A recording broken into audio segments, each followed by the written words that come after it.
Hi friends, ಇವತ್ತು ಯಾವುದೇ vlog ಹಾಕ್ತಾ ಇಲ್ಲ. ನಾನು ಒಂದು ವಿಷಯದ ಬಗ್ಗೆ ಮಾತಾಡೋಣ ಅಂತಾನೆ ಬಂದೆ ಇವತ್ತು. ಆಕ್ಚುಲಿ ನಾನು ಮಾತಾಡಬಾರ್ದು. ನನ್ನ ವ್ಲಾಗ್ ಸ್ಟಾರ್ಟ್ ಮಾಡಿದಾಗ ಯಾವತ್ತೂ ಬರ್ತಿರ್ಲಿಲ್ಲ. ಯಾವಾಗ ನಂದು ಮಾನಿಟೈಸೇಷನ್ ಆಯ್ತು, ಸ್ವಲ್ಪ ಚಾನಲ್ ಮೇಲಕ್ಕೆ ಬಂತು, ಅವಾಗ ಕೆಲವೊಂದು ಬ್ಯಾಡ್ ಕಮೆಂಟ್ಗಳು ಬರ್ತಾ ಇದ್ವು. ಸೊ ನಾನು ಯಾವತ್ತೂ ಅದಕ್ಕೆ ರಿಪ್ಲೈ ಮಾಡಕ್ ಹೋಗ್ತಾ ಇರ್ಲಿಲ್ಲ. ಜಸ್ಟ್ ನೋಡ್ತಿದ್ದೆ, ಇಗ್ನೋರ್ ಮಾಡ್ತಿದ್ದೆ. ಅಂತದೇನಾದ್ರೂ ರಿಪ್ಲೈ ಮಾಡಕ್ಕಿದ್ರೆ ಅಲ್ಲೇ ರಿಪ್ಲೈ ಮಾಡಿಬಿಟ್ಟು ಇಗ್ನೋರ್ ಮಾಡ್ಬಿಡ್ತಿದ್ದೆ. ಹಾಗೆ ನಾನು ಯಾವುದೇ ವ್ಲಾಗ್ ಅಲ್ಲಿ ನಾನು ಅದ್ರ ಬಗ್ಗೆ ಮಾತಾಡ್ತಾ ಇರ್ಲಿಲ್ಲ. ಮಾತಾಡೋದು ಬೇಡ ಅಂತಾನೆ ಅನ್ಕೊಂಡಿದ್ದೆ ನಾನು. ಯಾಕಂದ್ರೆ ನಾವು ಬೆಳಿತಾ ಇರ್ಬೇಕಾದ್ರೆ ಕಾಲಿಟ್ಕೊಂಡು ಎಳೆಯೋರು ತುಂಬಾ ಜನ ಇರ್ತಾರೆ. ಸೊ ಅದಕ್ಕೋಸ್ಕರ ನಾನು ಇಗ್ನೋರ್ ಮಾಡ್ತಾನೆ ಬಂದೆ. ಮೊನ್ನೆ ನಾನೊಂದು ವ್ಲಾಗ್ ಹಾಕಿದ್ದೆ ಆಯ್ತಾ. ಅದರಲ್ಲಿ ಒಬ್ರು ಮೆಸೇಜ್ ಮಾಡಿದ್ರು, ನಿಮ್ಮ ವ್ಲಾಗ್ ಬೋರ್ ಆಗ್ತದೆ ಅಂತ ಹೇಳಿ. ಗಾಯತ್ರಿ ನಾಯಕ್ ಅಂತ ಹೇಳಿ ಹೆಸರು ತಕೊಂಡೇ ಹೇಳ್ತಾ ಇದ್ದೀನಿ, ನಿಮ್ಮ ವ್ಲಾಗ್ ಬೋರ್ ಆಗ್ತದೆ ಅಂತ ಹೇಳಿ. ಸೊ ನಾನು ಅವರಿಗೆ ಮೆಸೇಜ್ ಮಾಡಿದೆ, ರಿಪ್ಲೈ ಮಾಡಿ. ಬೋರ್ ಆದ್ರೆ ತುಂಬಾ ಚಾನೆಲ್ಗಳು ಉಂಟಾಯ್ತಾ. ನೀವು ಯಾವ್ದಾದ್ರೂ ಒಂದು ಚಾನಲ್ ನಿಮ್ಗೆ ಇಷ್ಟವಾಗಿದ್ದು ನೋಡಿ. ನಂದೇ ಚಾನಲ್ ನೋಡ್ಬೇಕಂತ ನಾನು ಹೇಳುದಿಲ್ಲ, ಹೆಸರಿಟ್ಟು ನಾನು ಹೇಳ್ತಾ ಇದ್ದೀನಿ. ಯಾಕಂದ್ರೆ ನೀವು ಸೆಕೆಂಡ್ಸ್ ಎಲ್ಲ ನನಗೆ ಮೆಸೇಜ್ ಮಾಡಿದ್ರಿ, ಅದಕ್ಕೋಸ್ಕರ ನಾನು ನಿಮ್ಗೆ ರಿಪ್ಲೈ ಮಾಡ್ತಾ ಇದ್ದೀನಿ. ಆಮೇಲೆ ನಿನ್ನೆ ನಾನೊಂದು ಕಮ್ಯುನಿಟಿ ಟ್ಯಾಬ್ ಹಾಕಿದ್ದೆ ನನ್ನ ಚಾನಲ್ ಬಗ್ಗೆ.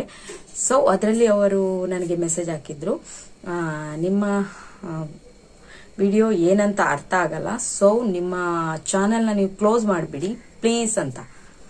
ಅವಾಗ ನನಗೆ ನಿಜವಾಗ್ಲೂ ಬೇಜಾರಾಯ್ತು. ಎಷ್ಟೇ ಆದ್ರೂ ನಾವು ಅದು ತಲೆ ಹಾಕೋಬಾರ್ದು. ಬ್ಯಾಡ್ ಕಮೆಂಟ್ ಇಗ್ನೋರ್ ಮಾಡಿ ಬಿಡ್ಬೇಕು ಅಂತ ಅನ್ಕೊಂತೀವಿ, ಬಟ್ ಆಗುದಿಲ್ಲ ಆಯ್ತಾ. ಒಂದು 2-3 ಅವರ್ಸ್ ಆದ್ರೂ ಅದು ನಮ್ಮ ಮೈಂಡಲ್ಲಿ ಇದ್ದೇ ಇರುತ್ತೆ. ಆಮೇಲೆ ಡಿಲೀಟ್ ಮಾಡಿ ಯಾವತ್ತೋ ನೆನಪಾದಾಗ್ಲೂ ಕೂಡ ನಮ್ಮ ನೆನಪಿಗೆ ಬಂದೇ ಬರುತ್ತೆ. ಇಗ್ನೋರ್ ಮಾಡಕ್ ಆಗಲ್ಲ. ಆದ್ರೂ ನಾವು ಎಲ್ಲರ ಮುಂದೆ ಅದನ್ನ ತೋರ್ಸ್ಕೊಳಕ್ ಆಗಲ್ಲ. ಯಾಕಂದ್ರೆ ನಾವು ಮೇಲೆ ಬರ್ತಿದೀವಿ, ಕಷ್ಟ ಪಡ್ತಿದೀವಿ ಅಂದ್ರೆ ನಮ್ಮನ್ನ ಕಾಲಿಡ್ಕೊಂಡು ಎಳಿಯಕ್ಕೆ ತುಂಬಾ ಜನ ಕಾಯ್ತಾ ಇರ್ತಾರೆ. ಹಾಗಾಗಿ ಈ ವಿಷಯದ ಬಗ್ಗೆ ನಾನು ಮಾತಾಡ್ಬೇಕಂತಾನೆ ಇವತ್ತು ಇದೊಂದು ಟಾಪಿಕ್ ನ ತಗೊಂಡೆ ನಾನು. ಯಾಕಂದ್ರೆ ನಾನು 1 ಸಲ ಆಯ್ತು, 2 ಸಲ ಆಯ್ತು, ಮತ್ತು ನಾನು ಇದನ್ನ ಹಾಗೆ ಬಿಟ್ರೆ ಮತ್ತೆ ಮೆಸೇಜ್ ಬರ್ತಾನೆ ಇರ್ತದೆ. ಇಂಥವ್ರು ಇದ್ದೇ ಇರ್ತಾರೆ ಆಯ್ತಾ. ನಿಜವಾಗ್ಲೂ ನಾನು ಯಾರ ಜೊತೆನೂ ಒಂದು ರೂಡ್ ಆಗಿ ಮಾತಾಡುವಂತಹ ಬಿಹೇವಿಯರ್ ನಂದಲ್ಲ. ಯಾವತ್ತು ನನಗೆ ಯಾರು ತೊಂದರೆ ಮಾಡ್ತಾರೆ ಅಂತವರಿಗೆ ನಾನು ಬಿಡುವ ಮಾತೇ ಇಲ್ಲ ಆಯ್ತಾ. ನೀವು ಓಕೆ, ನನ್ನ ವಿಡಿಯೋದಲ್ಲಿ ಏನಾದ್ರು ತಪ್ಪಿದ್ರೆ ಅಥವಾ ಚೇಂಜಸ್ ಮಾಡ್ಕೋಬೇಕಂದ್ರೆ ಹೇಳಿ, ಹೀಗೀಗೆ ಉಂಟು, ಹೀಗೀಗೆ ಮಾಡ್ಕೊಳ್ಳಿ ಅಂತ ಹೇಳಿ. ನೀವು ನನ್ನ ಸಬ್ಸ್ಕ್ರೈಬರ್ ಅಥವಾ ನೀವು ನನ್ನ ವ್ಯೂವರ್ಸ್ ಆಗಿ ಹೇಳಿದ್ರೆ ನಾನು ಅದನ್ನ ತಗೊಳ್ತೀನಿ. ಅದರ್ವೈಸ್ ನೀವು ನನ್ನ ಚಾನಲ್ ನ ಡಿಲೀಟ್ ಮಾಡಿ ಅಂತ ಹೇಳೋಷ್ಟು ಇದು ನಾನು ಹಕ್ಕು ನಿಮ್ಗೆ ಕೊಟ್ಟಿಲ್ಲ ನಾನು. ಓಕೆ, ನಾನ್ ಚಾನಲ್ ಸ್ಟಾರ್ಟ್ ಮಾಡಿ ಒಂದು ಎಡಿಟಿಂಗ್ ಕಲ್ತು, ಹಾಗೆ ಒಂದು ಎಲ್ಲವನ್ನ ಕಲ್ತು ಕಷ್ಟಪಟ್ಟು ಒಂದು ಚಾನಲ್ ನ ಮಾಡಿದೀನಿ. ಒಂದು ವಿಡಿಯೋ ಮಾಡೋದಕ್ಕೆ ಎಷ್ಟು ನಾವು ಟೈಮ್ ಕೊಡಬೇಕು, ಹಾಗೆ ಅದ್ರ ಎಡಿಟಿಂಗ್ ಮಾಡಕ್ಕೆ ಎಷ್ಟು ಟೈಮ್ ಕೊಡಬೇಕು, ಹಾಗೆ ಅದನ್ನೆಲ್ಲ ನಾವು ಎಲ್ಲವನ್ನ ಒಂದು ಥಂಬ್ನೇಲ್ ರೆಡಿ ಮಾಡಬೇಕು, ಟೈಟಲ್ ರೆಡಿ ಮಾಡಬೇಕು, ನಾಳೆ ಹೇಗೆ ವಿಡಿಯೋ ಮಾಡಬೇಕು ಅಥವಾ ಹೊರಗಡೆ ಹೋದಾಗ ನಾವು ಎಷ್ಟು ಚೆನ್ನಾಗಿ ವಿಡಿಯೋ ಮಾಡಬೇಕು ಅನ್ನೋದ್ರ ಬಗ್ಗೆ ಥಿಂಕ್ ಮಾಡಿ ಒಂದು ಚಾನಲ್ ಮಾಡ್ಬೇಕಂದ್ರೆ ಅದರ ಕಷ್ಟ ತುಂಬಾನೇ ಇರುತ್ತಾಯ್ತಾ. ನೀವು ಕ್ಲೋಸ್ ಮಾಡಿ ಅಂತ ಹೇಳಿದ ಕೂಡಲೇ ಕ್ಲೋಸ್ ಮಾಡಕ್ಕೆ ನಿಮ್ಮನ್ನ ನಂಬ್ಕೊಂಡು ನಾನು ಯೂಟ್ಯೂಬ್ ಚಾನಲ್ ಓಪನ್ ಮಾಡಿಲ್ಲ. ಗಾಯತ್ರಿ ನಾಯಕ್ ಅವರೇ ನಿಮ್ಗೆ ಹೇಳ್ತಿರೋದು. ಈ ವಿಡಿಯೋ ನೀವು ನೋಡ್ತೀರಾ ಅಂತ ನಂಗೆ ಗೊತ್ತುಂಟು, ನಾನು ನಿಮ್ಗೆ ಹೇಳ್ತಿರೋದು. ಸೊ ಒಬ್ರು ಬೆಳಿತಾ ಇದ್ದಾರೆ ಅಂದ್ರೆ ಅವ್ರನ್ನ ತುಳಿಯಕ್ ಹೋಗ್ಬೇಡಿ. ಯಾವತ್ತು ಯಾರೇ ಆಗ್ಲಿ, ಹೆಣ್ಣೆ ಶತ್ರು ಅಂತಾರೆ. ಓಕೆ, ಒಬ್ರು ಬೆಳಿತಾರಂದ್ರೆ ಅವನ್ನ ತುಳಿಯಕ್ ಹೋಗ್ಬಾರ್ದು. ನಿಮ್ ಕೈಲಿ ನೋಡಕ್ ಆಗಿಲ್ಲ ಅಂದ್ರೆ, ನನ್ನ ವಿಡಿಯೋಸ್ ಅರ್ಥ ಆಗಿಲ್ಲ ಅಂದ್ರೆ, ನಾನು ಕನ್ನಡದಲ್ಲಿ ಮಾಡ್ತಾ ಇರೋದು ವಿಡಿಯೋ. ನಿಮ್ಗೆ ಕನ್ನಡ ಬರ್ಲಿಲ್ಲ ಅಂದ್ರೆ ಹಿಂದಿ ಚಾನಲ್ ಉಂಟು, ಇಂಗ್ಲಿಷ್ ಉಂಟು, ಬೇರೆ ಬೇರೆ ಲ್ಯಾಂಗ್ವೇಜ್ ಅಲ್ಲಿ ಯೂಟ್ಯೂಬ್ ಚಾನಲ್ ಮಾಡ್ತಾ ಇದ್ದಾರೆ. ಸೊ ನೀವು ಹೋಗಿ ಅಲ್ಲಿ ನೋಡಿ. ನಿಮ್ಗೆ ಕನ್ನಡ ಅರ್ಥ ಆಗಿಲ್ಲ ಅಂದ್ರೆ, ನಾನ್ ಕನ್ನಡದಲ್ಲಿ ಮಾಡುದು. ನನ್ನ ವಿಡಿಯೋ 10 ಜನ ಆದ್ರೂ ಇಷ್ಟಪಟ್ಟು ನೋಡುವವರಿದ್ದಾರೆ, ಅವ್ರು ನೋಡ್ತಾರೆ ಸಾಕು. ನಾನು ನಿಮ್ಗೆ ಹೇಳಿಲ್ಲ ನನ್ನ ವಿಡಿಯೋ ಬಂದು ನೋಡಿ ಅಂತ. ನಾನು ವ್ಲಾಗ್ ಹಾಕಿದ ತಕ್ಷಣ ನಿಮ್ಗೆ ಮೆಸೇಜ್ ಮಾಡಿ ಹೇಳಿದ್ನ ನನ್ನ ವ್ಲಾಗ್ ನೋಡಿ ಅಂತ ಹೇಳಿ. ನಿಮ್ಗೆ ಇಷ್ಟ ಇಲ್ಲ ಅಂದ್ರೆ ಇಗ್ನೋರ್ ಮಾಡೋದು. ಬೇಕಾದಷ್ಟು ಯೂಟ್ಯೂಬ್ ಚಾನಲ್ ಇದೆ, ಹೋಗಿ ನೋಡಿ. ಅವರದ್ದು ನಿಮ್ಗೆ ಇಷ್ಟ ಆಗ್ಬೋದು ಆಯ್ತಾ. ಯಾವತ್ತು ಯಾರಿಗೂ ನಿಮ್ಗೆ ಸ್ಟಾಪ್ ಮಾಡಿ ಅಂತ ಹೇಳೋ ಅಧಿಕಾರ ಇಲ್ಲ. ನೀವೇನು ನನ್ನನ್ನ ಸಾಕುತ್ತೀರಿ ನೀವ, ಅಥವಾ ಯೂಟ್ಯೂಬ್ ಇಂದ ನೀವು ನನಗೆ ಪೇಮೆಂಟ್ ನೀವ ಕೊಡ್ತಿರೋದು? ಇಲ್ಲ ಅಲ್ಲ. ಸ್ಟಾಪ್ ಮಾಡಿ ಅಂತ ಹೇಳೋ ಅಧಿಕಾರ ನಿಮ್ಗಿಲ್ಲ ಆಯ್ತಾ. ಯಾವತ್ತೇ ಆಗ್ಲಿ ಯಾರನ್ನ ಆದ್ರೂ ತುಳಿಯಕ್ಕೆ ಪ್ರಯತ್ನ ಪಡಬಾರ್ದು. ಎಷ್ಟೇ ಆಗ್ಲಿ. ಈಗ ಡೈಲಿ ಒಂದು ವಿಷಯ ಇಟ್ಕೊಂಡು ನಾವೊಂದು ವ್ಲಾಗ್ ಮಾಡ್ತೀವಿ ಅಂತ ತಿಳ್ಕೊಳ್ಳಿ, ಮನೆದೆ. ಈಗ ವ್ಲಾಗ್ಸ್ ಅಂದ್ರೆ ಏನು, ಅದರಲ್ಲಿ ಕಂಟೆಂಟ್ ಇರುವುದಿಲ್ಲ ಜಾಸ್ತಿ. ವ್ಲಾಗ್ ಅಂದ್ರೆ ಡೈಲಿ ರೊಟೀನ್ ಏನಿರುತ್ತೆ ಮನೆಯಲ್ಲಿ, ಅದೇ. ದಿವಸ ಮನೆಯಲ್ಲಿ ಭೂರಿ ಭೋಜನ ಮಾಡ್ತೀವ ಅಥವಾ ದಿವಸ ಹೊರಗಡೆ ತಿರ್ಗಾಡಕ್ ಹೋಗ್ತೀವ? ಇಲ್ಲ. ಇದ್ದದನ್ನ ತೋರಿಸ್ತೀವಿ ವ್ಲಾಗ್ ಅಲ್ಲಿ. ಹಾಗೆ ಎಲ್ಲದನ್ನ ತೋರಿಸ್ಲಿಕ್ಕೆ ಆಗುದಿಲ್ಲ, ಯಾಕಂದ್ರೆ ಕೆಲವೊಂದು ನಮ್ದು ಪರ್ಸನಲ್ ವಿಷಯಗಳಿರ್ತದೆ, ಹಾಗೆ ಪರ್ಸನಲ್ ಒಂದು ಏನಾದ್ರೂ ಒಂದು ಇರ್ತದೆ ಆಯ್ತಾ, ಎಲ್ಲವನ್ನ ವ್ಲಾಗ್ ಅಲ್ಲಿ ಹೇಳಲಿಕ್ಕೆ ಆಗುದಿಲ್ಲ. ಹಾಗೆ ಎಂತ ಅಂದ್ರೆ ದಿವಸ ಹೊರಗಡೆ ಕೂಡ ಹೋಗ್ಲಿಕ್ಕೆ ಆಗುದಿಲ್ಲ, ಯಾಕಂದ್ರೆ ನಮ್ಗೆ ಅಂತ ನಮ್ಮ ಮಕ್ಳು ಇರ್ತಾರೆ, ಅವ್ರು ಓದಿಸ್ಕೋಬೇಕು, ಅವ್ರ ಸ್ಕೂಲು ಪ್ರತಿಯೊಂದು ನಾವು ನೋಡ್ಕೋಬೇಕಾಗತ್ತೆ, ಹೊರಗಡೆ ಹೋಗಿ ವಿಡಿಯೋ ಮಾಡಕ್ಕೆ ಆಗಲ್ಲ. ವ್ಲಾಗ್ ಅಂದ್ರೆ ಎಂತ ಇಷ್ಟೇ ಇರೋದು. ನಿಮ್ ಫ್ಯಾಮಿಲಿಯಲ್ಲಿ ಏನೋ ಡಿಫ್ರೆಂಟ್ ಆಗಿರ್ತದಾ? ಇದೇ ತರ ಅಲ್ವಾ? ನೀವು ದಿವಸನೇ ಬೇಕಾಗಿದ್ದು ಮನೆಯಲ್ಲಿ ಮಾಡ್ಕೊಂಡು ತಿಂತೀರಾ? ಇಲ್ಲ ಅಲ್ಲ, ಅದೇ ಅನ್ನ ಸಾಂಬಾರ್ ಏನೋ ಫಂಕ್ಷನ್ ಇರುವಾಗ ಸ್ವಲ್ಪ ಡಿಫ್ರೆಂಟ್ ಆಗಿ ತಿಂತೀರಾ. ಹಾಗೆ ಎಲ್ಲ ದಿವಸನೂ ಕಂಟೆಂಟ್ ಇರೋ ವ್ಲಾಗೇ ಬರುದಿಲ್ಲ. ಹೀಗೆ ಏನಾದ್ರೂ ನಮ್ಮ ಡೈಲಿ ರೊಟೀನ್ ಏನಿದೆ ಅದೇ ಬರುತ್ತೆ. ಆದಷ್ಟು ನಿಮ್ಗೆ ಆದ್ರೆ ಇನ್ನೊಬ್ರಿಗೆ ಏನಾದ್ರೂ ಒಳ್ಳೇದ್ ಮಾತಾಡ್ಬೇಕು, ಅದ್ ಬಿಟ್ಕೊಂಡು ಕೆಟ್ಟದ್ ಮಾತಾಡಕ್ ಹೋಗ್ಬಾರ್ದು, ಕೆಟ್ಟದನ್ನ ಕೂಡ ಬಯಸ್ಬಾರ್ದು ಆಯ್ತಾ. ನೀವು ಒಂದು ಹೆಣ್ಣಾಗಿ ಹೆಣ್ಮಕ್ಳಿಗೆ ಸಪೋರ್ಟ್ ಮಾಡ್ಬೇಕು. ಏನಾದ್ರೂ ಮಾಡ್ತಾ ಇದಾರೆ ಅಟ್ಲೀಸ್ಟ್ ನಾನು ಸಪೋರ್ಟ್ ಮಾಡ್ಬೇಕು, ಅಥವಾ ಅವ್ರಿಗೇನಾದ್ರೂ ಒಳ್ಳೇದೊಂದು ಏನು ಮೋಟಿವೇಶನ್ ಆಗೋ ತರ ಒಂದು ಏನಾದ್ರೂ ಮೆಸೇಜ್ ಹೇಳ್ಬೇಕು ಅನ್ನೋ ತರ ನೀವಿರ್ಬೇಕು. ಅದ್ ಬಿಟ್ಕೊಂಡು ಇನ್ನೊಬ್ರನ್ನ ಕೆಳಗೆ ಕುಗ್ಗಿಸಬಾರ್ದು. ಕುಗ್ಗಿಸಿ ಅವರನ್ನ ಏನು ಒಂದ್ ಸ್ವಲ್ಪ ಧೈರ್ಯ ಇರೋದನ್ನ ಅವ್ರನ್ನ ಕುಗ್ಗಿಸ್ಬಿಟ್ಟು ಇನ್ ಯಾವತ್ತೂ ಅವ್ರು ವ್ಲಾಗ್ ಮಾಡಕ್ಕೆ ಬರಬಾರ್ದು, ಅಂತ ಮೂಮೆಂಟಿಗಂತೂ ತಳ್ಳಬಾರ್ದು ಆಯ್ತಾ. ನಾನು ಇದ್ರ ಬಗ್ಗೆ ಮಾತಾಡಬಾರ್ದು ಅಂತಾನೆ ಇದ್ದೆ, ಯಾವತ್ತು ಮಾತಾಡೋದೇ ಬೇಡ ಈ ಬ್ಯಾಡ್ ಕಮೆಂಟ್ಗಳ ಬಗ್ಗೆ ಅಂತ. ಬಟ್ ನೀವು ಸ್ಟಾಪ್ ಮಾಡಿ ಅನ್ನೋ ಲೆವೆಲಿಗೆ ಬೆಳೆದಾಗ ನಾನು ಮಾತಾಡ್ಲೇಬೇಕಾಯ್ತು ವಿಷಯ. ನಿಮ್ಗೆ ರೆಸ್ಪೆಕ್ಟ್ ಕೊಟ್ಟು ಮಾತಾಡೋ ಇಂಟ್ರೆಸ್ಟ್ ನನಗಿಲ್ಲ, ಆದ್ರೂ ನಾನು ನನ್ನ ಆತರ ಕ್ಯಾರೆಕ್ಟರ್ ನಂದಲ್ಲ, ಇನ್ನೊಬ್ರಿಗೆ ರೆಸ್ಪೆಕ್ಟ್ ಕೊಡದೆ ಮಾತಾಡೋ ಕ್ಯಾರೆಕ್ಟರ್ ಅಲ್ಲ. ಸೊ ಅದಕ್ಕೋಸ್ಕರ ಮಾತಾಡ್ತಾ ಇದ್ದೀನಿ. ನಿಮ್ಗೆ ಇಷ್ಟ ಇಲ್ಲ ಅಂದ್ರೆ ನನ್ನ ವ್ಲಾಗ್ ಅನ್ನ ನೋಡ್ಬೇಡಿ, ಬೇಕಾದಷ್ಟು ವ್ಲಾಗ್ ಇದೆ ನೋಡಿ. ನಿಮ್ಗೆ ಹೇಳ್ತಿರೋದು ಈ ಮ್ಯಾಟರ್, ಗೊತ್ತಾಯ್ತಾ? ನೀವು ನನ್ನ ವ್ಲಾಗ್ ಅನ್ನ ನೋಡಿ, ಹಾಗೆ ನೆಕ್ಸ್ಟ್ ಕಾಮೆಂಟ್ ಮಾಡೋದಾದ್ರು ಮಾಡಿ. ನನಗೆ ಏನು ಬೇಜಾರಿಲ್ಲ, ಗೊತ್ತಾಯ್ತಾ? ನಿಮ್ಗೆ ಅರ್ಥ ಆಗ್ದಿರೋ ಕನ್ನಡ ಅರ್ಥ ಆಗ್ದಿರೋ ಬ್ಲಾಗ್ಸ್ ಎಲ್ಲ ನೋಡೋದು ಬೇಡ, ಬೇರೆ ಇಂಗ್ಲಿಷ್ ಉಂಟು, ಬೇಕಾದ ಲ್ಯಾಂಗ್ವೇಜ್ ಉಂಟು, ಹೋಗಿ ನೋಡಿ ಆಯ್ತಾ. ನನ್ನನ್ನು ಇಷ್ಟಪಡೋರು ತುಂಬಾ ಜನ ಇದ್ದಾರೆ. ನನ್ನ ಬ್ಲಾಗ್ ಅಲ್ಲಿ ಕಂಟೆಂಟ್ ಇದೆಯೋ ಇಲ್ವೋ, ಪಾಪ ಅವರು ಡೈಲಿ ಒಂದು ಮೆಸೇಜ್ ಮಾಡಿ ನನ್ನ ಬ್ಲಾಗ್ ಅನ್ನ ನೋಡ್ತಾರೆ. ನಂಗೆ ತುಂಬಾನೇ ಖುಷಿ ಇದೆ. ನನ್ನದು 500 ಜನ ನೋಡ್ಲಿ ವಿಡಿಯೋ, 1,000 ಜನ ನೋಡ್ಲಿ, 2,000 ಜನ ನೋಡ್ಲಿ, ಎಷ್ಟೇ ಜನ ನೋಡಿದ್ರು ನನ್ಗೆ ಖುಷಿ ಉಂಟಾಯ್ತಾ. ನಾನು ಯೂಟ್ಯೂಬ್ ಅನ್ನೇ ನಂಬ್ಕೊಂಡೇನ್ ಬಂದಿಲ್ಲ, ಯೂಟ್ಯೂಬ್ ಇಂದಾನೇ ನನ್ನ ಜೀವನ ಹೋಗ್ಬೇಕಂತಾನು ಏನಿಲ್ಲ. ಅದರಲ್ಲಿ ನನ್ನ ಒಂದು ವಿಡಿಯೋಸ್ ಅಲ್ಲಿ ತುಂಬಾ ನನ್ನ ಮಗಳದ್ ಮೆಮೊರೀಸ್ ಇರುತ್ತೆ, ನಮ್ಮ ಫ್ಯಾಮಿಲಿ ಮೆಮೊರೀಸ್ ಇರುತ್ತೆ.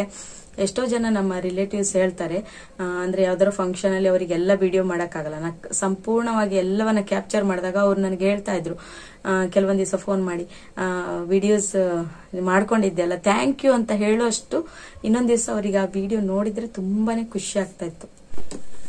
ಯೂಟ್ಯೂಬ್ ಅಲ್ಲಿ ವ್ಯೂಸ್ ಬರ್ತಾ ಇಲ್ಲ ಅಂದ್ರೆ ಹೇಳಿದ್ರೆ ನಮ್ದು ವ್ಲಾಗ್ ಚೆನ್ನಾಗಿಲ್ಲ ಅಂತೆಲ್ಲ.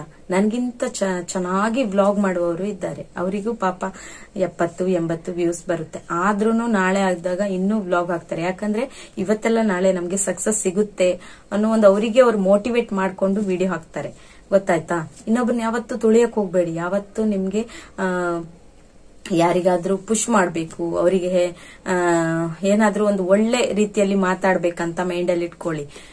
ಹೆಣ್ಮಕ್ಳಾಗಿ ಹೆಣ್ಮಕ್ಳಿಗೆ ಸಪೋರ್ಟ್ ಮಾಡ್ಬೇಕು, ಅದ್ ಬಿಟ್ಕೊಂಡು ಹೆಣ್ಮಕ್ಳಾಗಿ ಹೆಣ್ಮಕ್ಳನ್ನೇ ಕುಗ್ಗಿಸೋದಲ್ಲ, ಗೊತ್ತಾಯ್ತಾ. ಇದ್ರ ಬಗ್ಗೆ ನಾನು ಮಾತಾಡಬಾರ್ದು ಅಂತಾನೆ ಅನ್ಕೊಂಡಿದ್ದೆ, ನಿಜವಾಗ್ಲೂ ನಾನು ಮಾತಾಡಬಾರ್ದು ಅಂತಾನೆ ತುಂಬಾ ಅನ್ಕೊಂಡಿದ್ದೆ. ಹಾಗೆ ಮೊದ್ಲು ಒಂದ್ಸಲ ನಂಗೆ ಮೆಸೇಜ್ ಬಂದಿತ್ತು, ಯಾವಾಗ ಗೊತ್ತಾ, ಪ್ರಿಯಾ ಸಿಸ್ಟರು ನಮ್ಮ ಮನೆಗೆ ಬಂದಿದ್ರಲ್ಲ, ಬಂದು ನನ್ನ ಚಾನಲ್ ಮಾನಿಟೈಸೇಷನ್ ಅಲ್ಲಿ ಆಗಿತ್ತು. ಅವಾಗೊಬ್ರು ಮೆಸೇಜ್ ಮಾಡ್ತಾ ಇದ್ರು, ನೀವು ಪ್ರಿಯಾ ಸಿಸ್ಟರ್ನ ಜಾಸ್ತಿ ಮಾತಾಡಿಸ್ಬೇಡಿ, ಅಂದ್ರೆ ಅವರು ನನ್ನ ತಿಂದು ಬಿಡ್ತಾರೇನೋ ಅನ್ನೋ ತರ ಅವ್ರದ್ದು ಮೈಂಡ್. ಆಮೇಲೆ ಒಂದು ಇಷ್ಟುದ್ದ ಮೆಸೇಜ್ ಮಾಡಿದ್ರೆ ಆಯ್ತಾ, ನಾನು ಅವ್ರ ಪೇಷನ್ಸ್ ಅನ್ನ ಮೆಚ್ಚಲೇಬೇಕು.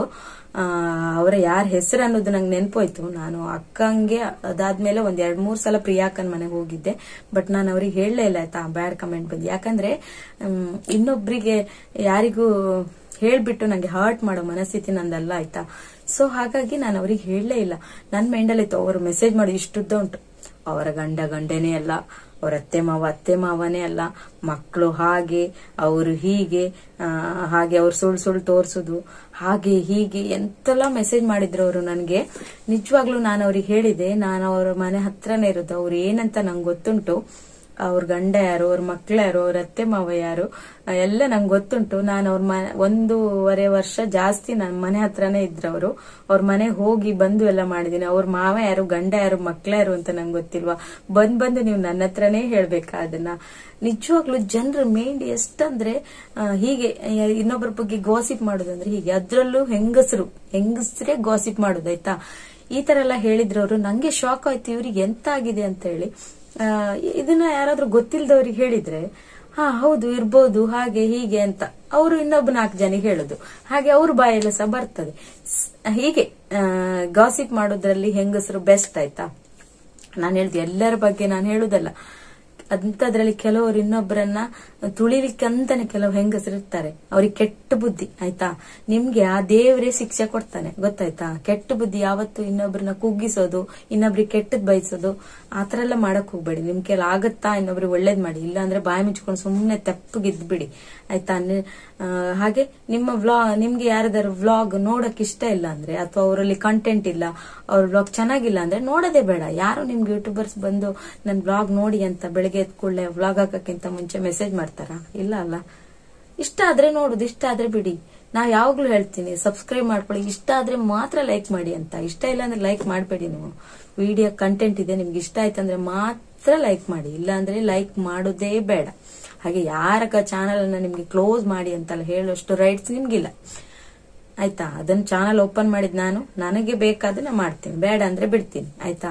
ನಿಮ್ಮನ್ನ ಕೇಳ್ಕೊಂಡು ನಾನು ಡಿಲೀಟ್ ಮಾಡೋ ಅವಶ್ಯಕತೆ ನನ್ಗಿಲ್ಲ. ಯಾಕಂದ್ರೆ ಅಷ್ಟು ನಾನು ಎಫರ್ಟ್ ಹಾಕಿದೀನಿ, ಕಷ್ಟಪಟ್ಟಿದ್ದೀನಿ, ಇವಾಗ್ಲೂ ಕಷ್ಟಪಡ್ತಾ ಇದ್ದೀನಿ. ಆದ್ರೆ ಇನ್ನೊಬ್ಬರ ಬಗ್ಗೆ ಒಳ್ಳೇದ್ ಮಾತಾಡಕ್ ಹೋಗಿ, ಕೆಟ್ಟದಂತೂ ಬಯಸಕ್ ಹೋಗ್ಬೇಡಿ.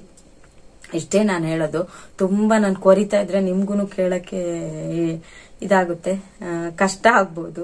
ನಾನು ಯಾವತ್ತು ಈ ಬ್ಯಾಡ್ ಕಮೆಂಟ್ ಬಗ್ಗೆ ರಿಯಾಕ್ಟ್ ಮಾಡ್ಲೇಬಾರ್ದು ಅಂದ್ಕೊಂಡಿದ್ದೆ. ಆದ್ರೂ ನನಗೂ ಒಂದು ಮೂಮೆಂಟ್ ಬಂತು ನೋಡಿ. ಯಾವುದೇ ಯೂಟ್ಯೂಬರ್ಸ್ ಆಗಿರ್ಲಿ ಅವ್ರ ಬಗ್ಗೆ ನೀವು ಕಮೆಂಟ್ ಮಾಡಕ್ ಹೋಗ್ಬೇಡಿ. ಯಾಕಂದ್ರೆ ಅವ್ರ ಎಫರ್ಟ್ ತುಂಬಾನೇ ಇರುತ್ತೆ. ಯಾಕಂದ್ರೆ ಒಂದ್ ವಿಡಿಯೋ ಮಾಡೋದೆಷ್ಟು ಕಷ್ಟ, ಎಡಿಟಿಂಗ್ ಮಾಡೋದೆಷ್ಟು ಕಷ್ಟ, ಕಂಟೆಂಟ್ ಕ್ರಿಯೇಟ್ ಮಾಡೋದು ಹೇಗ್ ಕಷ್ಟ ಅಂತ ಒಬ್ರು ಯೂಟ್ಯೂಬರಿಗೆ ಮಾತ್ರ ಗೊತ್ತಿರ್ಬೋದು. ನೀವು ಅನ್ಕೊಂಡಿರ್ಬೋದು ಹೀಗೆ ಹೇಳ್ಕೊಂತಾರೆ, ವಿಡಿಯೋ ಮಾಡ್ತಾರೆ, ಹಾಕ್ತಾರೆ, ಅವ್ರಿಗೇನ್ ಕೆಲಸ. ಅದೆಲ್ಲ ಒಂದ್ ವಿಡಿಯೋ ಮಾಡ್ಬೇಕಂದ್ರೆ ನಾವೊಂದ್ ಫಂಕ್ಷನ್ಗೆ ಹೋಗಿರ್ಲಿ ಎಂತ ಇರ್ಲಿ, ವಿಡಿಯೋ ಮೇಲೆ ಫೋಕಸ್ ಮಾಡ್ತೀವಿ ಅಂತ ಹೇಳಿದ್ರೆ ಪ್ರತಿ ಒಂದು ಮೂಮೆಂಟ್ ನಾವು ಕ್ಯಾಪ್ಚರ್ ಮಾಡ್ಬೇಕಂದ್ರೆ ನಾವು ಫ್ಯಾಮಿಲಿ ಜೊತೆ ಮಿಂಗಲ್ ಆಗಕ್ಕಾಗಲ್ಲ. ನಮ್ ವಿಡಿಯೋ ಮೇಲೆ ಕಾನ್ಸಂಟ್ರೇಷನ್ ಮಾಡ್ಬೇಕಾಗುತ್ತೆ. ಹಾಗೆ ನಮ್ಗೆ ಚಿಕ್ಕ ಮಕ್ಳಿದ್ರೆ ಅವ್ರ ಮೇಲೂ ಕಾನ್ಸಂಟ್ರೇಷನ್ ಮಾಡ್ಬೇಕಾಗುತ್ತೆ. ಇನ್ನೊಬ್ರಿಗೆ ನಾವು ಚೆನ್ನಾಗಿ ಅದನ್ನ ತೋರ್ಸ್ಬೇಕಂದ್ರೆ ನಮ್ಮ ಖುಷಿಯನ್ನೆಲ್ಲ ಬಿಟ್ಟು ನಾವು ವಿಡಿಯೋ ಮಾಡ್ತಿರ್ತೀವಿ ಆಯ್ತಾ. ಮನೇಲಿ ಕೂತ್ಕೊಂಡು ಸುಮ್ನೆ ಏನಾದ್ರೂ ಒಂದು 10 ರೂಪಾಯಿ ಸಂಪಾದನೆ ಮಾಡೋಣ, ಸುಮ್ನೆ ಕೂತ್ಕೊಂಡು ಟೈಮ್ ಪಾಸ್ ಮಾಡಬಾರ್ದು. ಏನಾದ್ರೂ ಆಕ್ಟಿವ್ ಆಗಿರ್ಬೇಕು. ಫ್ರೀ ಆಗಿದ್ರೆ ಏನ್ ಮಾಡ್ತೀವಿ, ಮೊಬೈಲ್ ನೋಡ್ತೀವಿ, ಹಾಗೆ ಹೀಗೆ ಟೈಮ್ ಪಾಸ್ ಮಾಡ್ತೀವಲ್ವಾ. ಹಾಗೆ ಮನೇಲೇ ಇರ್ತೀವಿ, ಹೊರಗಡೆ ಹೋಗಿ ದುಡಿಯಕ್ಕಾಗಲ್ಲ. ಏನಾದ್ರೂ ಮಾಡ್ಬೇಕು ಲೈಫಲ್ಲಿ. ಏನೋ ಕೆಟ್ಟದಾಗಿ ಏನು ತೋರಿಸ್ತಾ ಇಲ್ಲಲ್ಲ. ಕೆಟ್ಟದಾಗಿ ಏನಾದ್ರೂ ಬೇಡದೇ ಇರೋದು ತೋರಿಸ್ತಾ ಇದ್ರೆ ಓಕೆ, ಕೆಟ್ಟದಾಗೇನೋ ತೋರಿಸ್ತಾ ಇದ್ದೀವಿ, ಇದು ವಿಡಿಯೋ ನಿಮ್ ಮುಗಿಸಿ ಅಂತ ಹೇಳ್ಬೋದು. ಏನು ತೋರಿಸ್ತಾ ಇಲ್ಲ. ವ್ಲಾಗು ಎಲ್ಲರೂ ಮಾಡುವಂತದ್ದೇ, ಎಲ್ಲರೂ ಮಾಡ್ತಾ ಇದ್ದಾರೆ. ಸೊ ಆದ್ರೆ ನಿಮ್ಗೆ ಸಪೋರ್ಟ್ ಮಾಡಿ, ಯಾರನ್ನು ತುಳಿಯಕ್ಕಂತೂ ನಿಜವಾಗ್ಲೂ ಹೋಗ್ಬೇಡಿ.